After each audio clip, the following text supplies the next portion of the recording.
Tonight, horrific new video showing the moment a packed passenger train traveling more than 100 miles per hour slammed head-on with a freight train in Greece. A massive fireball erupting. Greek state TV obtaining these images, flames reaching temperatures of more than 2,000 degrees.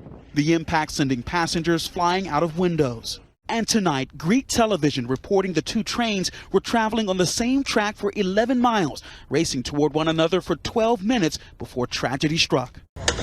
At least 43 people killed in what is now the deadliest train crash in Greece's history. Most of the victims between 20 and 30 years old. Nearly 60 people remain hospitalized. The horror unfolding shortly before midnight Tuesday in Tempe, 4 hours after the passenger train departed Athens. Many passengers asleep, heading home from a carnival celebration, and several top officials resigning, including the country's transportation minister.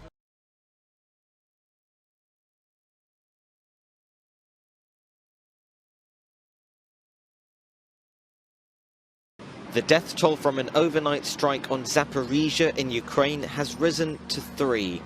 Rescuers managed to pull around 20 others from the rubble. The search for further survivors continued once daylight broke. Military officials in Zaporizhzhia said the apartment block appeared to have been struck by an S-300 missile. Since the outbreak of the war, Russia has launched multiple missile and artillery attacks on civilian targets, including residential homes.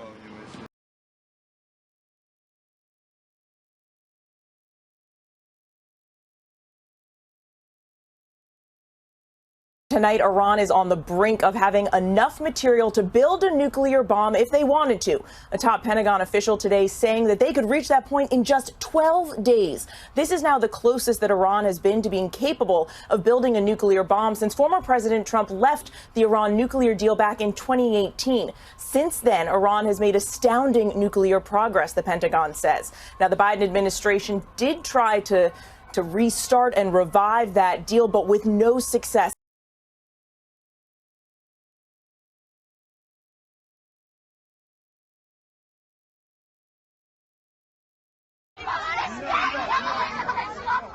The latest attack on girls in school. This one came on Wednesday at an elementary school in a Tehran neighborhood.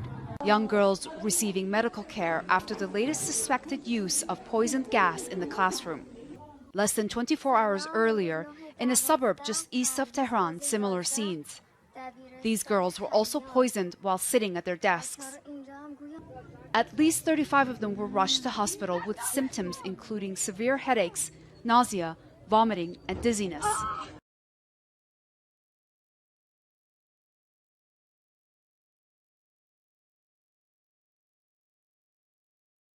Hundreds of inmates, barefoot and stripped down to white shorts, scurry into El Salvador's new mega prison, ordered to crouch down on the ground one after another.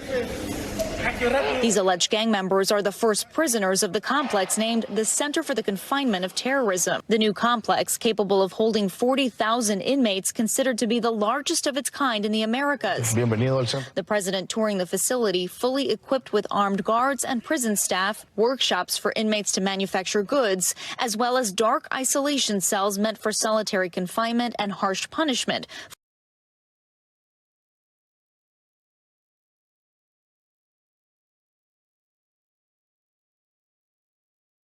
Tonight, federal authorities say the TSA found an explosive device in a passenger's luggage. They say concealed in the lining. It had been checked onto a flight from Pennsylvania to Florida. The bag tripping an alarm before it was loaded onto the plane. Tonight here, what the TSA found inside. That suspect is now under arrest. The incident was on Monday at the Lehigh Valley International Airport in Pennsylvania. The FBI and bomb experts rushing to the scene. And take a look at the surveillance tonight. Images showing the suspect arriving at the airport with suitcases. We know one of those suitcases checked in, then triggering that alarm, the TSA paging him. Instead of answering the call, authorities say that passenger is then seen leaving the airport before the flight. They stopped that bag before it made it onto that plane. Tonight, inside that suitcase, powder and fuses. Authorities say the device posed a, quote, significant risk to the aircraft and the passengers.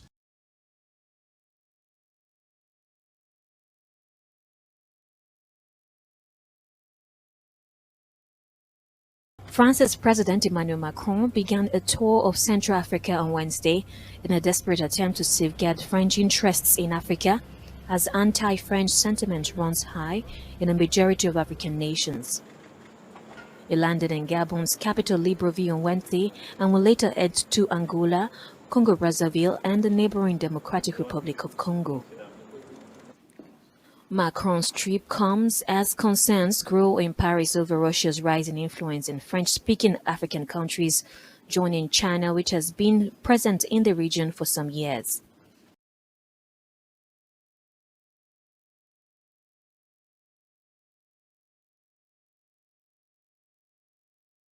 Just how concerned should we be about the 2 human cases of bird flu in Cambodia? We know they occurred in the south of the country, in Prey Veng province. An 11-year-old girl died and her father also tested positive for the H5N1 virus, but he's well. Genetic testing identified the girl's virus as an endemic variant called 2321C. But the scientist leading the analysis has now told Sky News that the bird flu virus had mutations that helped it adapt to human cells.